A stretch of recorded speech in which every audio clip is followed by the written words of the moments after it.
নমস্কার। ঠাকুরমা স্বামীজি গুরুদেবের শ্রীচরণে প্রণাম জানাই। আজ মায়ের ১৭৩তম জন্মতিথি। এই জন্মতিথি সারা বিশ্বব্যাপী মহাসমারোহে পালন করা হচ্ছে। পশু পাখি কীটপতঙ্গ থেকে শুরু করে মানুষ পর্যন্ত পুরো জগৎ সংসার মা তোমার। যুগ থেকে যুগান্তরে, রূপ থেকে রূপান্তরে তুমি ছিলে মা, তুমি আছো মা, তুমি থাকবে। আর তোমার এই সন্তানদের তুমি আগলে রক্ষা করবে। মায়ের এই আবির্ভাব লগ্নে সবার জন্য মঙ্গল কামনা করি। মায়ের শ্রীচরণে জানাই আভূমিলুণ্ঠিত প্রণাম। আজ মাকে নিয়ে ছোট্ট করে একটি কাহিনী শোনাই রাজেন্দ্রনাথ দত্তের স্মৃতিচারণ শ্রী শ্রী মায়ের পদপ্রান্ত থেকে।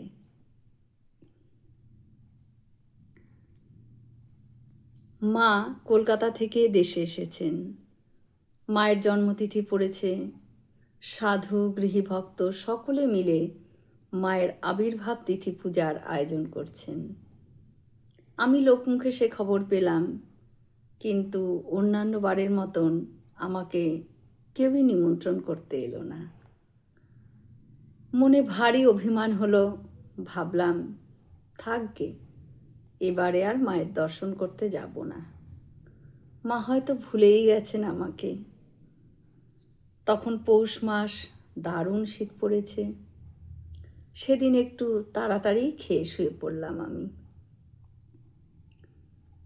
হঠাৎ গভীর রাত্রে স্বপ্ন দেখলাম, মা এসে আমার সামনে দাঁড়িয়ে বলছেন যেন, রাজেন, তোর গান না শুনলে আমার যে তৃপ্তি হয় না বাবা। ব্যাস, এই কথা বলেই তিনি যেন কোথায় অন্তর্ধান হলেন। আমারও ঘুম ভেঙে গেল। মনে হলো মা স্বয়ং এসে নিমন্ত্রণ করে গেলেন আমাকে। আমাকে যে যেতেই হবে জয়রামবাটি। খুব ভোরে উঠেই রওনা দিলাম সেখানে। শীতকালের বেলা ছোট, তাই পৌঁছতে আমার সন্ধে হয়ে গেল। গিয়ে দেখি মা আছেন একটি চৌকিতে পূব দিকে মুখ করে। সামনে পিছনে আশেপাশে একদল মেয়ে পুরুষ সব ভক্ত আছে। মাকে দেখেই আমি প্রণাম করলাম না। আমার মাথায় একটা দুর্বুদ্ধি এসেছিল যে মাকে আমি পরীক্ষা করব। আমি করলাম কি, পেছনের দিকে বেশ খানিকটা দূরে গিয়ে বসলাম সেখানে। হঠাৎই এক ভক্ত বলে বসল যে একটু ভালো গান শুনলে ভালো লাগতো। কি আর গাইবে, রাজেন দত্ত থাকলে গাইতো। মা বলে উঠলেন, রাজেন এসেছে তো, পিছনের দিকে বসে আছে, তাকে ডেকে নিয়ে এসো। মায়ের কাটা কাটা কথাগুলো আমার কানে এক একটা তীরের মতো এসে বিঁধতে লাগলো। আমি একদিকে যেমন বিস্ময়ে হতবাক হয়ে গেলাম, তেমনি লজ্জায় মরে যেতে চাইলাম। ছুটে গিয়ে দুহাত দিয়ে মাকে প্রণাম করলাম আর বললাম, মা গো, আমায় ক্ষমা করো মা। মা হেসে বললেন, কই দোক্তা দে। তখন আবার মাথায় দুর্বুদ্ধি এলো। আমি বললাম, দোক্তা তো ফেলে এসেছি মা।